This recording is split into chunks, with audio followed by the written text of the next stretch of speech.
Have you ever looked in the mirror and not recognized the person staring back at you? For Reiko Kobayashi, a Japanese prisoner of war liberated in 1945, that nightmare became reality.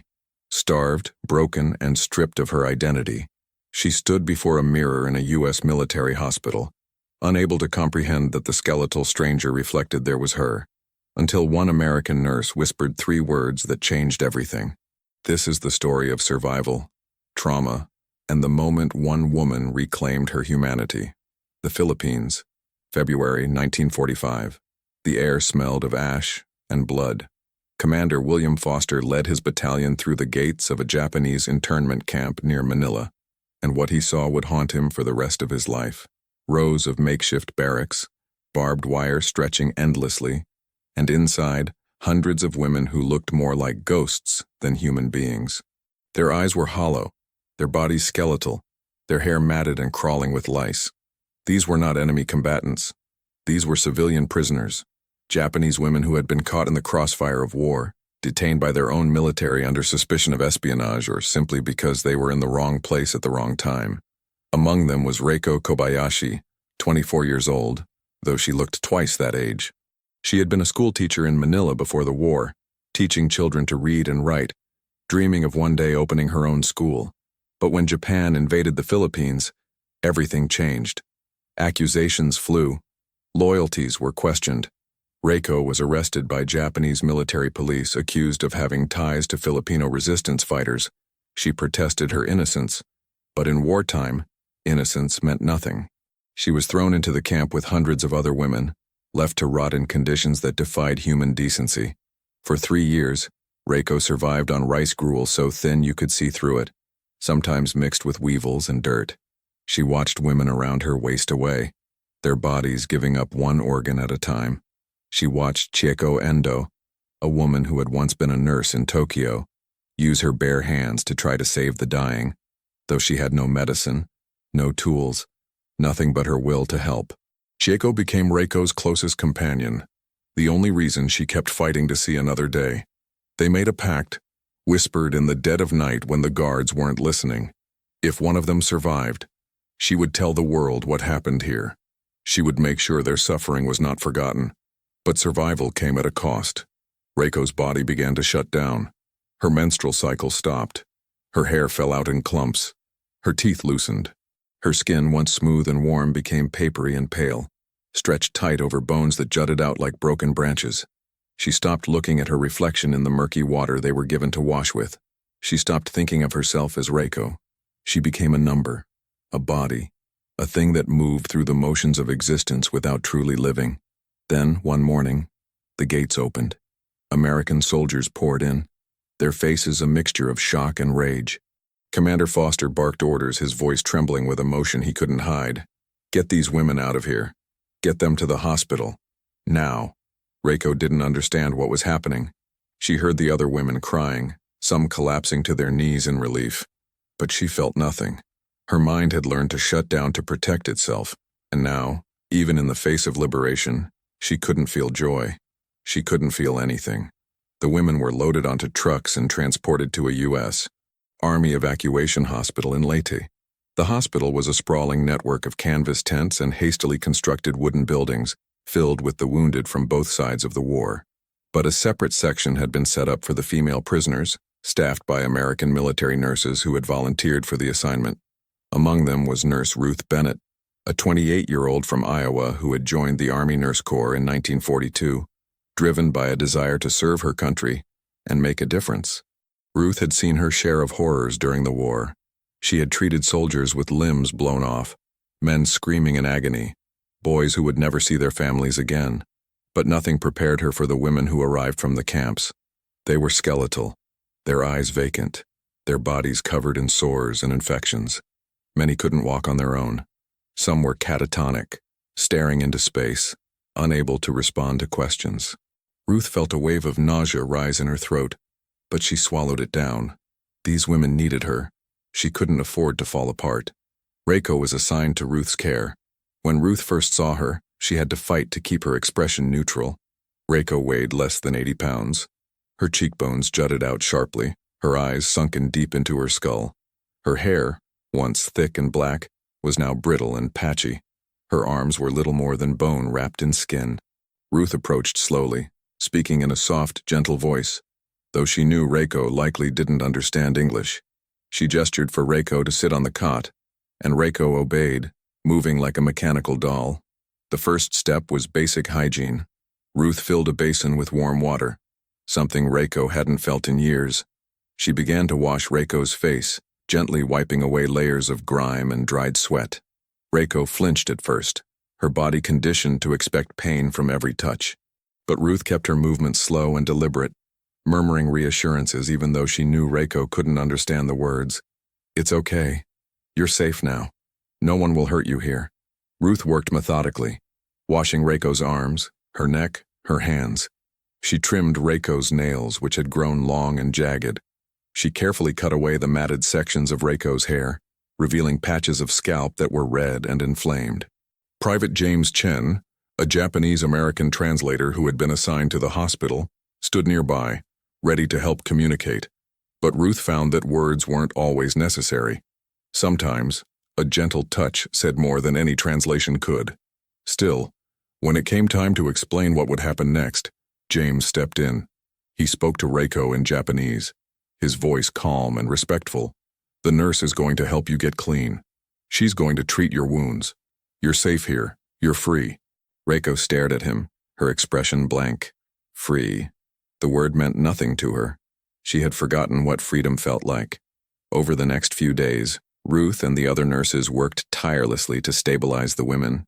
They treated infections, administered vitamin injections to combat malnutrition, and slowly introduced solid food, though many of the women's digestive systems couldn't handle it at first. Captain Helen Rhodes, the chief medical officer, fought with military bureaucracy to secure additional supplies. These women need more than the standard rations. They need specialized care, they need time, and they need compassion. Helen was a formidable woman, respected and feared in equal measure, and she used every ounce of her authority to ensure her patients received the best care possible. Chieko Endo was in the bed next to Reiko's. She was in slightly better condition, having used her medical knowledge to keep herself alive. She and Reiko would hold hands at night, a silent acknowledgement of their shared suffering. Chieko began to recover more quickly, her body responding to the nourishment and care. She started to smile again, a small, fragile thing, but a smile nonetheless. She tried to encourage Reiko to do the same, but Reiko remained locked inside herself, unreachable. One afternoon, about a week after their arrival, Ruth decided it was time to introduce Reiko to something she hadn't seen in years: a mirror. Ruth had noticed that many of the women avoided reflective surfaces, turning away from windows, closing their eyes when they passed anything that might show their reflection. She understood why.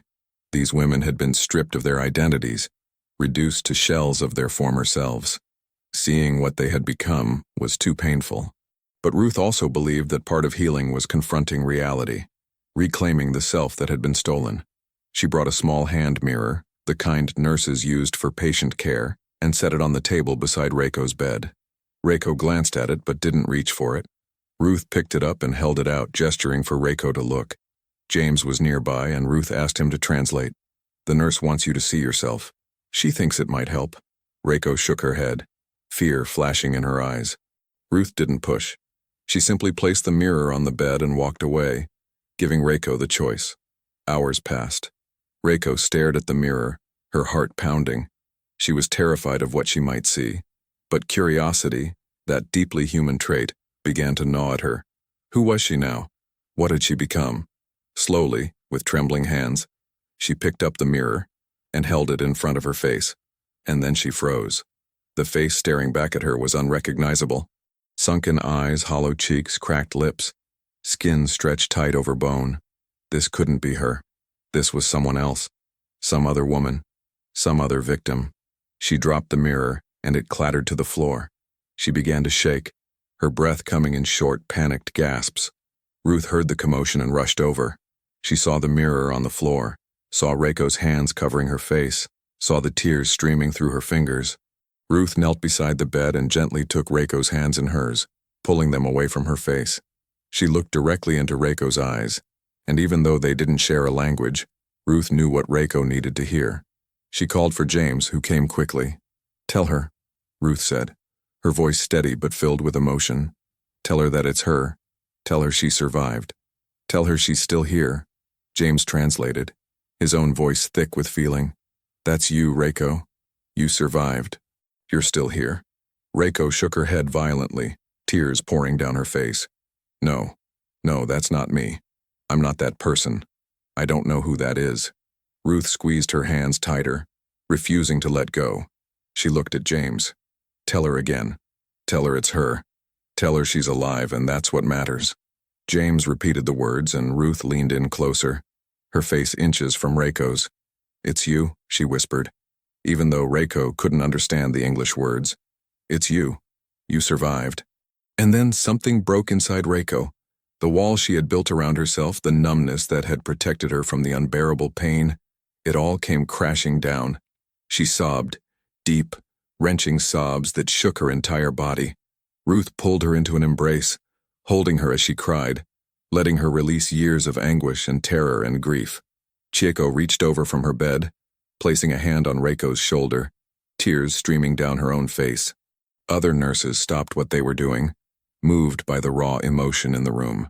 Even Commander Foster, who had come to check on the patients, stood in the doorway, his eyes glistening. That moment, that simple act of recognition, became the turning point in Reiko's recovery. Over the following weeks, she began to eat more, to speak more, to engage with the world around her. Ruth continued to care for her, and a bond formed between them that transcended language and nationality. Ruth learned bits of Japanese from James, simple phrases to comfort Reiko. "You are strong. You are brave. You will heal." And Reiko, in turn, began to learn English, starting with the words Ruth had whispered to her that day. "It's you. You survived." Chieko recovered alongside Reiko, and the two women became inseparable. They talked about what they would do when they were well enough to leave the hospital. Chieko wanted to return to nursing, to use her skills to help others who had suffered. Reiko wasn't sure what she wanted. Her old life, her dreams of teaching felt like they belonged to someone else. But Ruth encouraged her. "You can be whoever you want to be now. You have a second chance. Don't waste it." Captain Helen Rhodes worked with the Red Cross to help the women find their families, though many had lost everyone. Reiko learned that her parents and younger brother had died during an air raid on Tokyo. The news devastated her, but it also gave her a sense of closure. She was alone in the world now, but she was free. And freedom, she was beginning to realize, was worth fighting for. Private James Chen spent hours talking with the women, translating their stories, helping them process their trauma. He struggled with his own identity, torn between his Japanese heritage and his American loyalty. But working with these women gave him a sense of purpose. He wasn't just a translator. He was a bridge, helping to heal wounds that went deeper than physical scars. Commander Foster returned to the hospital several times, checking on the progress of the women he had liberated. He felt a personal responsibility for them, as if saving them from the camp wasn't enough.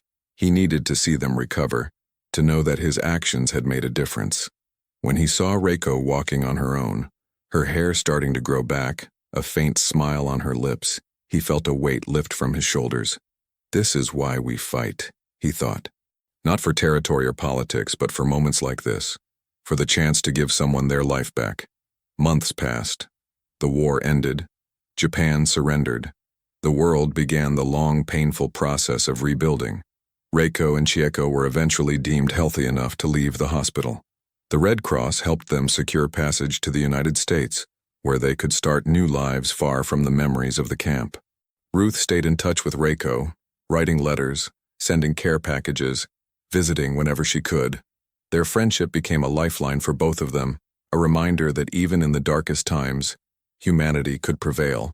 Reiko eventually settled in California, where a small Japanese-American community welcomed her. She took classes, learned English fluently, and after much encouragement from Ruth, went back to teaching. She started small, tutoring children in her neighborhood, but eventually she opened a school, just as she had dreamed. It was a place where children of all backgrounds could learn together, where differences were celebrated, not feared. She named it the Phoenix School, a symbol of rising from the ashes. Chieko became a nurse in San Francisco, working with refugees and trauma survivors. She never forgot the women she had tried to save in the camp, and she dedicated her life to making sure no one else suffered the way they had. She and Reiko remained close, visiting each other often, their bond forged in the fires of shared suffering. Ruth returned to Iowa after the war, but she never forgot the women she had cared for in the Philippines. She became an advocate for trauma survivors, speaking at conferences, writing articles, pushing for better mental health care for veterans and refugees. She kept a photograph of Reiko on her desk, a reminder of why her work mattered. Whenever she felt discouraged, she would look at that photo and remember the moment in the hospital when Reiko finally recognized herself. It's you. You survived. Years later, Reiko was invited to speak at a veterans event in Washington, D.C. She was nervous, unsure if she could find the words to describe what she had endured. But when she stood at the podium and looked out at the audience, she saw Ruth sitting in the front row, smiling at her with tears in her eyes, and Reiko found her voice. She spoke about the camp, about the women who didn't survive, about the moment she looked in the mirror and didn't recognize herself, and she spoke about Ruth, the nurse who had whispered 3 words that brought her back to life. It's you. You survived. The audience gave her a standing ovation, but Reiko only had eyes for Ruth. After the speech, they embraced, 2 women who had been brought together by war and bound by compassion. Reiko lived a long, full life. She married, had children, watched her school grow and thrive. She never forgot the camp, never forgot the women who died there, but she also never let that suffering define her. She chose to honor their memory by living fully, by embracing every moment of freedom she had been given.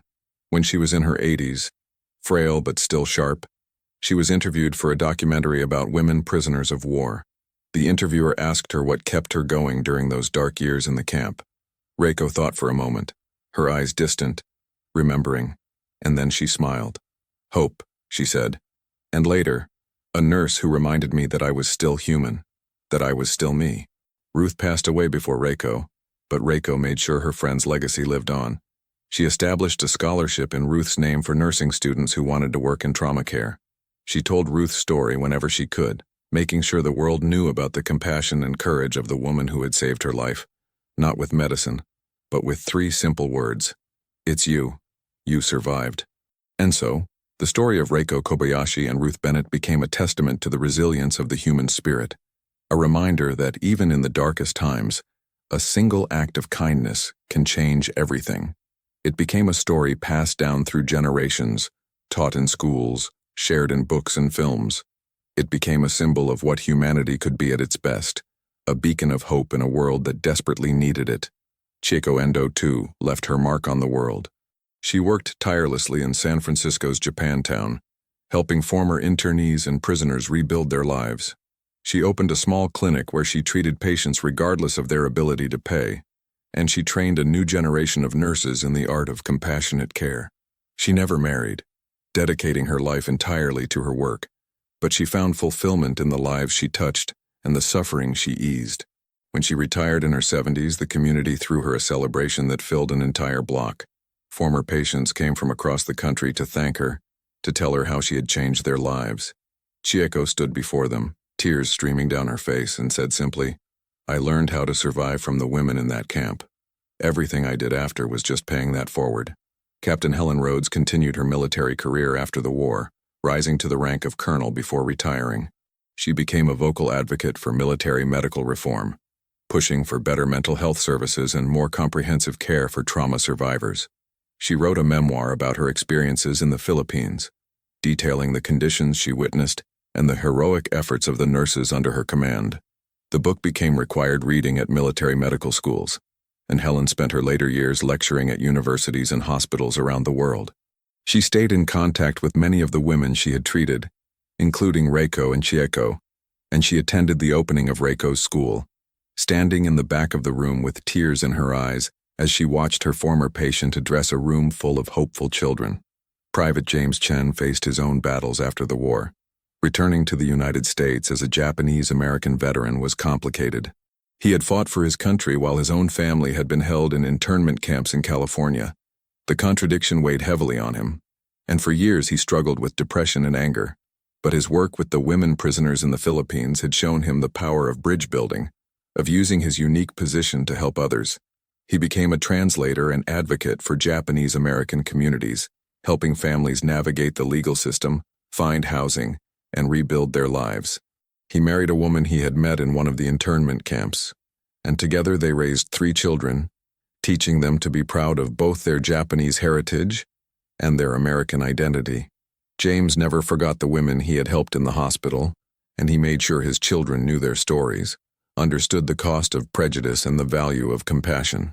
Commander William Foster returned to civilian life and became a high school history teacher in Boston. He could have pursued a military career, could have risen through the ranks, but what he had seen in the Philippines changed him. He wanted to teach young people about the realities of war, not the glorified version found in textbooks, but the human cost, the suffering, the moral complexity. He brought guest speakers to his classes, including Reiko, who came several times to share her story with his students. Foster's students remembered him as a man who cared deeply about truth, who refused to let them look away from uncomfortable realities, but who also inspired them to believe in the possibility of redemption and healing. When he died in his 70s, Reiko attended his funeral, placing a single white flower on his casket and whispering a prayer of gratitude in Japanese. The story of the mirror, of Ruth's whispered words, became the centerpiece of Reiko's talks and writings. She explained that the moment wasn't just about physical recognition. It was about reclaiming her humanity, her identity, her sense of self that had been systematically stripped away. In the camp, she had been reduced to a number, a body, a thing. But in that moment, looking into Ruth's eyes, hearing those words translated by James, she became Reiko again. She became a person with a past, a present, and a future. That's what trauma does, she would tell audiences. It erases you. It makes you disappear, even from yourself. And healing is about finding your way back, one small step at a time, often with the help of someone who sees you when you can't see yourself. Reiko's school thrived for decades. It became a model for multicultural education, a place where children learned not just academics but empathy, resilience, and the importance of standing up against injustice. Former students went on to become teachers, doctors, activists, and leaders in their communities. Many of them credited Reiko with changing their lives, with showing them what it meant to overcome adversity with grace and strength. The school's motto, chosen by Reiko herself, was simple but powerful. You survived. Now live. It was a reminder that survival was just the first step. The real challenge, the real triumph, was in choosing to live fully, to love deeply, to contribute meaningfully despite the scars. In her final years, Reiko returned to Japan for the first time since the war. She visited the sites of the camps, now overgrown with vegetation marked only by small plaques and fading photographs. She stood in the place where she had suffered, where she had nearly died, and she felt a strange sense of peace. This place no longer had power over her. She had taken back her life, her identity, her future. She placed flowers at the memorial for the women who hadn't survived, whispering their names, promising them that their suffering had not been forgotten, that their stories would continue to be told. She also visited Ruth's grave in Iowa, making the long journey with her children and grandchildren. She stood before the simple headstone, tears streaming down her face, and spoke to her old friend. "Thank you, Ruth. Thank you for seeing me when I couldn't see myself. Thank you for reminding me that I was still human, still worthy, still here." Her grandchildren placed flowers on the grave, and Reiko told them stories about the brave nurse who had saved their grandmother's life, with nothing more than warm water, gentle hands, and 3 whispered words. The documentary featuring Reiko's interview won several awards and was shown in schools and museums around the world. It sparked conversations about the treatment of prisoners of war, the long-term effects of trauma, and the importance of compassionate care and healing. Reiko received letters from survivors of other conflicts, other atrocities, thanking her for putting words to their experiences, for showing them that recovery was possible. She answered every letter personally, even as her health declined, because she knew how much it meant to be seen, to be heard, to be acknowledged. When Reiko passed away at the age of 92, her funeral was attended by hundreds of people whose lives she had touched. Former students, fellow survivors, nurses who had been inspired by Ruth's example, historians who had documented her story, activists who had been moved by her advocacy. Chieko, now in her late 90s and frail, sat in the front row, holding a photograph of the two of them taken in the hospital all those years ago. In the photo, they were both skeletal, their eyes haunted, but they were holding hands, and there was something in their expressions, a glimmer of hope, a determination to survive. The eulogy was given by one of Reiko's former students, now a prominent civil rights lawyer. She spoke about Reiko's courage, her resilience, her unwavering commitment to education and justice. But she also spoke about the mirror, about the moment when Reiko couldn't recognize herself, and about the nurse who helped her find her way back. That moment, she said, is a metaphor for what we all face at some point in our lives. We all have moments when we lose ourselves, when trauma or grief or fear makes us unrecognizable even to ourselves. And in those moments, we need someone to hold up a mirror, to look us in the eye, and remind us who we are. Reiko was that person for so many of us. She held up the mirror. She reminded us of our strength, our worth, our humanity, and now it's our turn to do the same for others. After the funeral, Reiko's family donated her personal papers to the United States Holocaust Memorial Museum, where they joined the archives of other survivors of wartime atrocities. Her story became part of the permanent exhibition, a reminder that the horrors of war extend far beyond the battlefield, that civilians suffer immeasurably, and that healing requires not just medical care, but human connection, compassion, and the simple act of seeing someone as a person, not a victim. The Phoenix School continued to operate long after Reiko's death, run by a board of directors that included several of her former students. They expanded the curriculum to include courses on trauma, resilience, and social justice, ensuring that Reiko's legacy would continue to shape young minds for generations to come.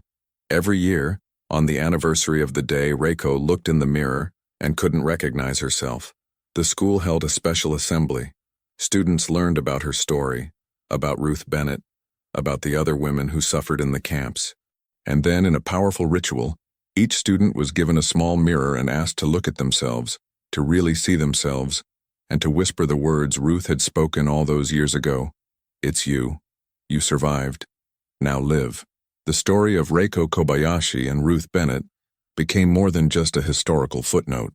It became a testament to the power of compassion in the face of cruelty, the resilience of the human spirit in the face of unimaginable suffering, and the importance of bearing witness to the truth, no matter how painful. It reminded the world that in the darkest times, a single act of kindness, a single moment of recognition can change a life. And it challenged everyone who heard it to ask themselves, when someone is lost, will I be the one to help them find their way back? When someone can't see themselves, will I hold up the mirror and remind them who they are? Years after Reiko's death, a young nurse named Sarah, working in a refugee camp in the Middle East, heard Reiko's story during her training. She was treating a young Syrian woman who had been tortured and traumatized, who couldn't speak, couldn't eat, couldn't look anyone in the eye. Sarah remembered Reiko's story, remembered Ruth's gentle approach, her patient care, her whispered words. So Sarah brought a mirror just as Ruth had done. She held it up, and when the young woman recoiled in horror at her own reflection, Sarah took her hands, looked into her eyes, and said softly in Arabic, the language James Chen had helped her learn for moments like this, "It's you. You survived. You're still here." And just like Reiko all those years ago, the young woman broke down, sobbing, and began the long, painful journey back to herself. And so the story continued, passed from generation to generation, from one caregiver to another, from one survivor to the next. It became a thread connecting people across time and space, a reminder that we are all capable of both immense cruelty and profound compassion, and that the choice between the two defines not just our individual lives, but the future of humanity itself. Reiko Kobayashi looked in a mirror and didn't recognize herself. But Ruth Bennett saw her, truly saw her, and with 3 simple words brought her back. It's you. You survived. And in surviving, in reclaiming her identity and her humanity, Reiko showed the world what it means to truly live. If you found this story moving, please subscribe to our channel for more incredible true stories of survival and resilience. Leave a comment below sharing your thoughts, and don't forget to like this video to help us reach more people with these important stories. Thank you for watching.